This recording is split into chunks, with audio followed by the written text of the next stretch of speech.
Recently, I spent a lot of time with the brand new Hasselblad X2D II 100C and the XCD 35-100E, first of its kind zoom lens. Fortunately, right when I received it, we had a lot of travel planned. So we were able to shoot 100 megapixel photos in Abu Dhabi, the Canadian Rockies, and all across Thailand. The camera and lens were provided to me by Hasselblad, so consider this an in-depth showcase of what they can do. Let's start off by quickly going through the key new features, starting with the focusing system, which has been massively updated. It now features phase detect, contrast detect, and LiDAR with tracking. This is like a revolution in the Hasselblad world. We'll go into it more later. The X2D body has some new design updates, including a new black finish across the top, and most importantly to me, there is now a joystick on the back, which is a lot easier to navigate with, as well as a new custom control button right below it, bringing the custom control buttons up to 8. There's a new HDR pipeline using the Hasselblad natural color solution that goes from capture of the image to display on the back screen here, all the way through to your phone or computer, which I've never seen on a professional camera before, so this is going to be interesting. And that means the camera display needed to be updated, so now it can have up to 1400 nits to display that HDR image. 3.6-inch rear display has now been updated to handle up to 1400 nits at peak brightness, so it can show those HDR images, and also means you have better viewing when you're outside. The rating of the in-body image stabilization has been bumped up from previously 7 stops, now up to 10 stops, a 5-axis stabilization, which is very impressive. Even on my long exposure photos, things were in focus that I would not have otherwise expected to be. Handheld, didn't use a tripod for any of this, and it still came out sharp. And there's also been some major updates to the Focus Mobile 2 app, like being able to wake up your camera to be able to interact with it, and a full HDR pipeline workflow. The new lens is a 35mm to 100 variable aperture 2.8 to f4 zoom lens. That's about equivalent to a 28 to 76mm full frame lens. Or you could also think of it as about 3 times zoom. Now, as far as I'm aware, this is the fastest medium format zoom lens available. Most are f4, so this really is a remarkable new piece of kit. It has 3 very smooth rings on it, one for zoom, one for focus, and another for a control dial that is clicking. It has an 86mm filter thread, so it's a pretty big lens, but it also has a brand new high-speed STM motor, and Hasselblad says that this is now their fastest focusing of their XCD lenses. Now let's dig into the details. So first of all, the sensor. This is a 100 megapixel backside illuminated sensor. That might be the same as in the previous one, I'm not sure exactly, but it's very similar either way.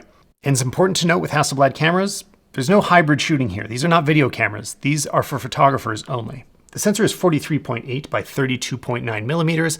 I will be referring to it as medium format throughout the video, even though I'm aware that medium format has been larger in the past. This seems to be the sensor size the industry has basically settled on for the new medium format. And the huge advantage is that now medium format cameras are a lot smaller. So all that massive resolution on very large pixels mean tons of flexibility. I mean, if you're printing large, that's really where this shines. I don't happen to do that a lot. So if you're a photographer with a mostly digital workflow like I am, the huge advantages are being able to massively crop and have a lot more precision in your post-production. Like other recent Hasselblads, the RAW files are about 200 megabytes each. So fortunately, they include a 1 terabyte internal SSD in the camera. I love this. I want every single camera to have this. It is the best feature. Once you've got it, you don't go back. It's amazing. And there's also a CF Express Type B slot on the side, so you can still use traditional media or just have backups. Personally, I'd actually love to see Hasselblad offer either a compressed RAW or a cropped option for those times that I don't need all the resolution, that I could just have a little bit smaller files without shooting JPEG. It's capable of shooting 16-bit RAW images when you're shooting 1 frame at a time. Or when you shoot in burst mode, it'll shoot up to 3 frames per second with autofocus and auto exposure and create 14-bit images. This is the mode that I keep my camera in most often because I'm usually on the go with moving subjects, so I want to make sure that I'm capturing everything, and this is what you're seeing in a lot of the sample photos in this video. So they are 14-bit RAW photos edited in Lightroom. Looking at the color of Hasselblad images, they've taken a very different approach from some of the competition.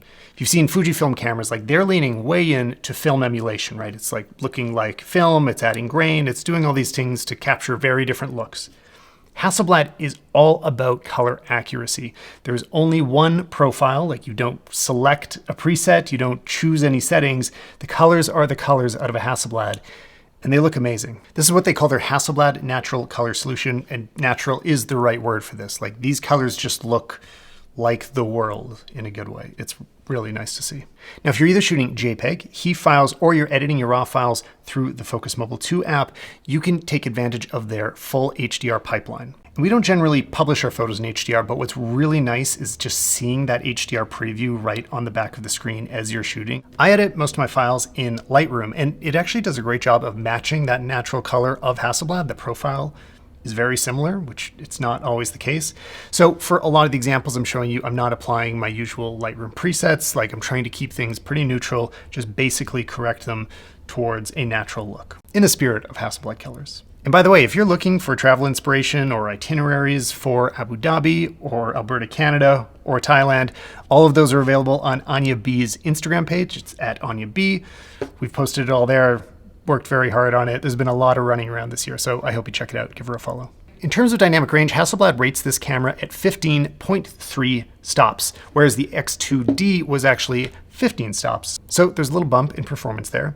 Most of that dynamic range, by the way, is stored in the shadows. So I find if you want to really maximize it, you should be shooting for the highlights, bringing the exposure back in post. And since the noise floor is so low on these photos, you can really raise the exposure a lot and retain all of the color and details. I find that's the best way to get the most out of your Hasselblad photos. And I know other cameras are like that too, but it's even kind of more so on the Hasselblad. Like, really, underexposure helps a lot. And the in-body image stabilization is now rated at 10 stops. That's more than most of the other cameras out there. Like, it's really exceptional. And if you're just hand holding it, it'll usually be sharp. It's really pretty amazing and nice to just not have to worry about a tripod. I don't want to have to travel with any extra gear. Even though I'll pack a tripod, most of the photos I take, like, it's not for that. The tripod's for video. For photos, I handhold pretty much everything with this camera. If you've watched reviews of other medium format cameras, something you'll probably hear pretty often is it forces you to slow down. I've heard that for years, and honestly, I think it's a little bit of a cope for the fact that these cameras just were not that fast. You had to slow down, and maybe that helps you think, but for me, I just want my camera to keep up. And now it really can. The autofocus is up to date in this in amazing ways. So it works with phase detect, contrast detect, and LiDAR. There is a little LiDAR sensor in the front here. And I don't know how Hasselblad did it, but in this one generation, they completely jumped forward, and this just feels like a modern competitive autofocus camera. They went from a much more limited single shot autofocus with 294 tracking points to 425 tracking points that can handle humans, pets, and cars. I didn't do any technical side-by-side testing with other full frame mirrorless cameras, but it just doesn't get in your way at all. Like, the autofocus kept up with everything I needed to do, lots of movement, lots of tracking. I just didn't think about it, and it did what I needed it to. And this is without any firmware updates. Like, this is the first version. It's working. It makes me very happy. Now the lens. Hasselblad always has some fun naming their lenses, so I'm going to read it out the official name one time. This is the XCD 28-4/35-100E.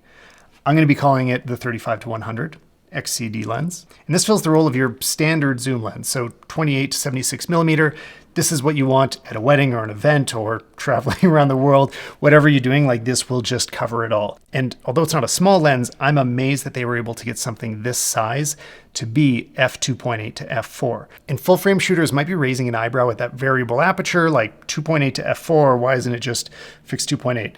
There's no other 2.8 zoom lenses out there. Like, this is special, and I just really am amazed they were able to pull it off. As you would expect, it is extremely sharp all the way through. It has no problem resolving all of the pixels on the 100C sensor. And with that large sensor, you can expect smooth bokeh all the way through the zoom range. Even f4, it looks great. You can get a lot of separation from your background, whatever it is you're shooting. And since this has such a big sensor, you can also kind of stretch out that resolution and crop in past that 100 millimeters and effectively, like, double your reach. A little tip, if you really want to clean up all of the noise using the Focus Mobile 2 app, they have a feature called HNNR, which is basically Hasselblad's proprietary noise reduction, and it really cleans out the image better than Lightroom's noise removal does. It is very, very precise, and then you can crop in even further. Let's talk about the handling and usability of this camera and lens. First of all, this is just the best feeling camera I've held in my hands. I mean, I have shot every single brand. I love many other brands. There are lots of great cameras out there. This just feels extremely premium. Like, it is both very solid. All of the buttons have a really sure press. The grip on the side is kind of exceptionally large. Like, there's a lot to hold on to, and it's also a little bit soft. Like, there is some give when you squeeze into it. I mean, look at these new sliding magnetic levers here, like the sound. Very satisfying. This absolutely is a premium camera, and you can feel it as soon as you pick it up. Recently I reviewed the 907X, and part of what's so enjoyable about this camera is the controls are very stripped down. It is intentionally very minimalistic. They have managed to capture that same feeling on the new X2D. You're not overwhelmed by buttons. You know where to get started right away, but they've added some very critical ones, like the joystick here. I mean, basic things like if you are just navigating an image, if you're moving focus points, it is so much easier to move this around with the joystick than it ever was otherwise, when you could, you always could and still can use the touchscreen, but joysticks are kind of standard now, and I just love to see it on there. And they did also add this new custom button, which you can configure to do whatever you want. You can actually customize all of the buttons on here. So there's 8 of them in total, and I've set them up in a few specific ways that are helpful to me. The first thing I'd recommend though is changing the joystick to press down, resetting the focus point to the center. So if I move it up, it resets it. I'm doing that all the time, so I just find that's the place that I want it to be. The metal finish across the top is gorgeous. The always on display, very bright, easy to read, really clear. And I love that we have an articulating giant 3.3-inch screen. It can come out a full 90 degrees. It feels super solid. And like I was saying, the fact that it has higher nit output makes your photos just look better right away. Like, whether or not it becomes an all-time favorite portfolio piece, it's great to just like look at it and enjoy it immediately. And you get that like instant reward that this looks good. It's a larger sensor, so a larger screen makes sense. It's just a great viewing experience. Looking at the build of the zoom lens, well, it's very well made, as you'd expect. It's a Hasselblad. I just wanted to do a little size comparison here to a combo that people might be very familiar with. So this is a Canon 5D Mark IV with a 24 to 70 millimeter lens on it. This is from a little while ago. My R5 isn't here. I didn't have anything else for comparison. But just to give you a sense of size, like, this is not a lot bigger. Like in this case, this has the DSLR camera hump, but overall, like, you are taking up a pretty similar amount of space in your camera bag, whether you're using a full frame or this medium format option.